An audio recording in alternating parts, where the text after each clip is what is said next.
Good morning, everyone. My name is Jamie Battaglia, and I will be presenting my issue paper titled Libraries as Social Agents, Implementing Culturally Appropriate Bibliotherapy Programs.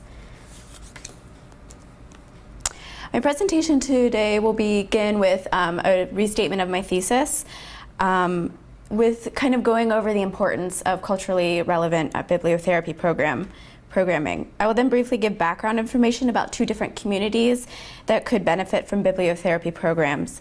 Following that, I will discuss the components of a bibliotherapy program and end with how I might implement this program as a librarian.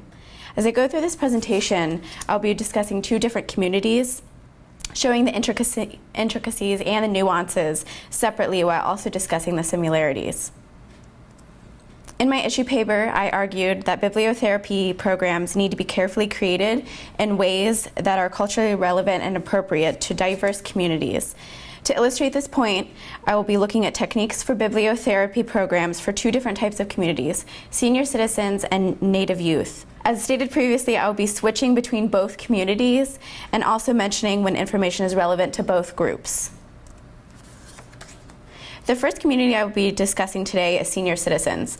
The World Health Organization states that the senior citizen is anyone aged 60 or above. This group often experiences depression, severe anxiety, substance abuse, dementia, neurological disorders, and self-harm. According to the World Health Organization, quote, around a quarter of deaths from self-harm and suicide are among those aged 60 and above, end quote. The photos I have here are the most recent headlines regarding the elderly and mental health issues, illustrating that this problem of rising suicide rates and lack of resources affects senior citizens and will continue to do so if nothing changes. To better understand these statistics, it is vital to provide some nuance and some context behind the numbers. Senior citizens often feel extremely lonely through losses, change, or the inability to connect with others. There can also be the feeling, according to the World Health Organization, that they are a burden on family, are not being taken care of properly at home, and sometimes even feeling isolated from others due to a lack of understanding or a misdiagnosis from a doctor. Senior citizens also may feel invisible or disrespected in society. All these factors could contribute or kind of help explain why senior citizens are feeling this way. The next community I would like to discuss is Native American youth. According to the CDC, Native American suicide rates in youth are 3 times the national average. Some tribal communities, it's even 10 times the national average. The most recent statistics by the CDC states that suicide is the second leading cause of death of Native youths aged 15 to 24. Although Native and non-Native news outlets have raised awareness to the high rates of Native youth suicide, there are still not enough programs or resources available to Native youth on reservations or even urban centers. It is important to understand why these numbers actually exist. Much of the issue stems from historical trauma, which is explained by Tessa Evans Campbell as, quote, over multiple generations, American Indian and Alaska Native people have survived an onslaught of traumatic assaults that have had enduring consequences for individuals, families, and communities. These assaults include the violence of massacres, pandemics, forced relocation, and genocidal practices, as well as the more subtle but equally destructive practice of spiritual and cultural prohibition and the removal of children to Indian boarding schools, end quote. So the parents and the grandparents who experience these struggles firsthand are now the ones dealing with the PTSD, anxiety, depression, substance abuse issues, domestic violence, and even suicide. These Native youths are then exposed to and are often emulate these same behaviors that they see in their parents or grandparents. Of course, this grim reality is not reflective of every single Native American youth or their families, so it's not right to kind of universalize the Native experience, but it's just kind of one way to look at the high Native suicide rates that we see today. Senior citizens often deal with a lack of adequate caretakers, which often lead to the feeling of abandonment and incites depression and anxiety, according to the World Health Organization. On the other hand, Native youths deal with the effects of poor funding on reservations for mental health access. Nearest mental health resources for Native youth may be miles and miles away. For both communities, there's a lack of personnel as well as their positions in society.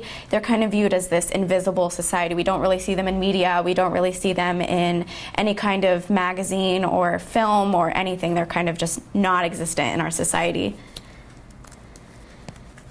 So you're probably asking yourself, what does this exactly have to do with public libraries or library services?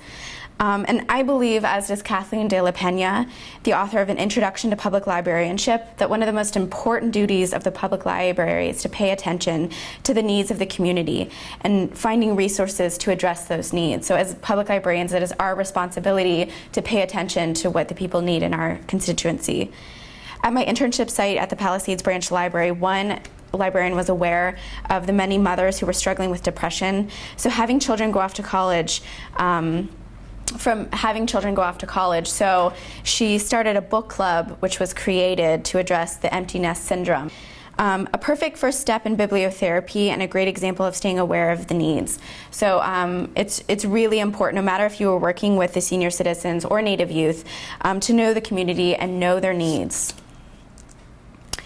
Because of this obligation, as De La Pena mentions, libraries should think outside of the box and address the needs of each demographic group in ways that are relevant, engaging, and which encourage participation. At its most basic level, bibliotherapy is defined as the therapeutic use of literature. Books, poems, and other literature is selected by librarians, counselors, community leaders, therapists, doctors, and those in the bibliotherapy program itself. Through this selected literature, the reader is able to identify with characters in the story, label repressed emotions, or identify with specific situations. Research has been done about bibliotherapy in a variety of different academic fields, such as psychology, English literature, history, education, Native American studies, and even our field. Unfortunately, though, there is a huge gap within our field, and this subject is not really talked about much anymore, though it was heavily in the 1970s and the 1980s. Being aware of its interdisciplinary nature is important in identifying aspects of certain poems or books that might resonate with specific communities. One way you as the librarian can tell if your group can identify with a material is through the discussion component, which could be anything from a collective writing piece, so anything from a poem or a short story, a song, and another way could be through verbal question and answer amongst the group. In the case of Native youth, bibliotherapy programs can potentially sponsor a tribal leader, an elder, an author, to kind of come in and talk with the students about what they're feeling. And then the bibliotherapy programs with the author could also show them that there is someone else that have dealt with the same thing that they have, and show that they're a part of a community, that there are others that feel the same way and that may be struggling with the same things that they are.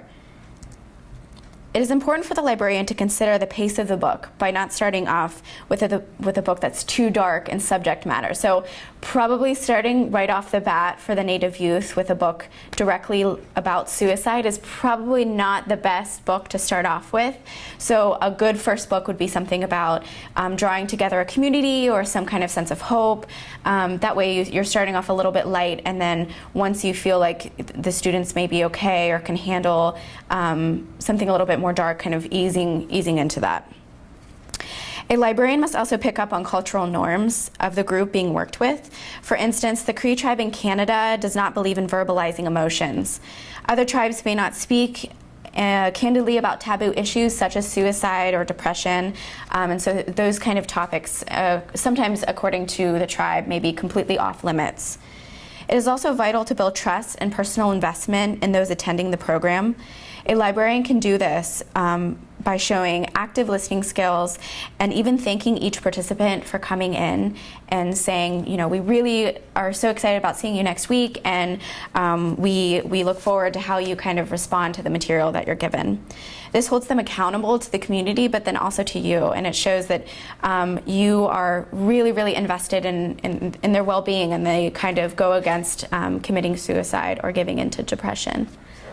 A librarian should also take advantage of local organizations, so keeping in mind where your YMCA is, where ARP is, where hospitals are. That way you can kind of take advantage of their free resources they might provide, such as pamphlets or even personnel that might come in and even help through your programs. Finally, a major consideration is realizing that librarians are not therapists. We as librarians are simply providing resources and a safe space to discuss these issues and work through emotions.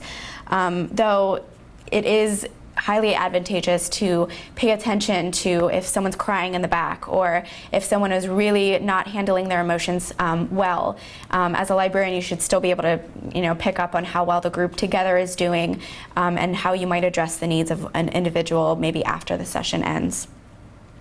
It is also a really great idea to maybe have a therapist come into the meeting or some kind of tribal leader or even a therapist who has worked with the elderly quite a bit to kind of be in the position as a therapist, and that kind of takes the role away from the librarian. And another consideration I think that's really important to keep in mind, especially with Native youth or any kind of Native community, is the colonizing force of not only the education system but also English literature. In previous years with boarding schools and with colonization in general, the written word and the English language has kind of been thrust upon and forced upon the natives as a way to kind of annihilate their cultural understandings and backgrounds. And so it's really important as a librarian to kind of keep in mind that you're kind of working in accordance with this kind of almost colonizing force. But as a way to kind of contradict this, you can offer up really great book series and resources that are catered towards Native youth and towards the Native community. The biggest part of a bibliotherapy program, of course, is the books. So some suggested titles for senior citizens are Discordant and Love and Age. They're two different titles that are about nostalgia, love, and loss. The third is a book series describing major events, food, and popular culture from certain periods of time. So they have different series. So we would see the 1910s, the 1920s, the 1930s, and each book is so interesting and I think would kind of help the native or help the elderly feel as though they're kind of reminiscing or remembering their past. And the last two are about regaining self-discovery as a senior citizen and what that looks like at age 60 and above, to kind of go out and travel and be really spontaneous and learn more about yourself at an older age. And each one's about a woman and one's about a man, so it's kind of catered towards the gender as well. For Native youth, Sherman Alexie, Louise Erdrich, Ignatia Broker, Lori Marie Carlson, and Joy Harjo are excellent examples of authors who are Native and write about cultural pride, assimilation, uprooting, and hope. So like I said again, with the colonizing history of the written word, this is a great way, bringing in Native authors and providing a lot of resources for Native specifically to the community is the way to go. And these authors could also prove to be role models for the Native youths too, especially for Sherman Alexie, who is a major author, and people could look to them and say, they've experienced the same things that we have, but look how great they're doing now. Bibliotherapy programs show participants that they are not alone, that they are accountable to a community to attend to the meetings and not given to suicide or self-harm. Additionally, our participants will learn to articulate, cope, and express their feelings. For Native youth, role models, as discussed earlier, is a major outcome of bibliotherapy programs. So what do these programs actually look like, or how do they even operate? So I think in order to understand this question and look a little bit further at it, we're going to look at two different examples of this. One phenomenal example of a successful outreach program for senior citizens took place at the San Rafael Public Library in 1979. It was actually the first public library-sponsored bibliotherapy program in California. And during the years leading up to the development of this program, the adult librarians stayed aware of the needs of their community by noticing the unusually high senior citizen suicide rates. To intervene, the librarians created this program and focused on titles that were reflective of the elderly. Titles that were selected brought the reader back to their past. So growing up and going to drive-ins, going into dime stores and getting candy, and much more. This was all intentional, so the librarians wanted the senior citizens to see that they live such amazing lives, and it allowed for the seniors to experience a self-discovery and a hope for the future. In preparation for this program, staff members took advantage of workshops, classes, and seminars centering around bibliotherapy so that they could come into the program and bring what they've learned with them. They also took advantage of the free resources, as I kind of hinted to earlier, such as pamphlets, book lists, session designs, and more, not only from the YMCA and other organizations that I listed earlier, but also the Great Books Foundation, which is still in existence today. When I implement a program like this as a librarian, I would take advantage of these free resources, as budgets all over the country are so tight at public libraries. I'm definitely going to pay attention to the needs of my demographics and intervene as a social agent, which I think is extremely important. San Rafael's actions saved many lives, as after one full year of the program, suicides decreased drastically. Another example of a successful suicide intervention program was the Zuni Life Skills Development Program, established in the late 1980s. Although this program took place at a school, I believe this type of program could work perfectly at a tribal library or public library. Between 1980 and 1987, there were 13 suicides on this small reservation. So if you're looking at it, this is almost 2 per year. Teachers, elders, librarians, and tribal leaders established this program and utilized role-playing activities, bibliotherapy programs, and taught coping methods that were relevant to their tribe. And we saw a lot of, while I was looking through and doing research, I saw a lot of expression through dance, song, and art, which is a very common way to express feelings. After one full year of this program, suicides, quote, stopped almost immediately, end quote, according to a Zuni Pueblo superintendent, Hayes Lewis. 15 years after, Zuni officials stopped the program because they thought it served its purpose. However, suicide rates began to steadily increase, which showed, quote, how fragile the peace was, end quote, as Hayes Lewis said. He noted it is important to stay vigilant, and that is something I plan to do as well as a librarian. This exemplary program utilized community resources, responded to the community needs, and orchestrated a culturally appropriate program. These same steps and aspects are what I hope to bring to my library as well. To conclude, librarians should act as social agents by being aware of and addressing the needs of their respective communities. Through outreach programming in ways exhibited by the San Rafael Public Library and the Zuni Pueblo, as an information professional, I will present bibliotherapy programs as a viable option in addressing issues within my community. As librarians, we should be aware of our role in the community as providers of resources, but also as social agents. As a graduate of UCLA, I plan to implement my programs like this by taking into account the cultures of my community, their needs, and resources that are available to me. UCLA curriculum and professional experiences have provided me with the tools needed to be sensitive to the needs of communities, create and implement unique outreach opportunities, and be an advocate for change. I am eager to serve my public library and position it as a social agent. Thank you.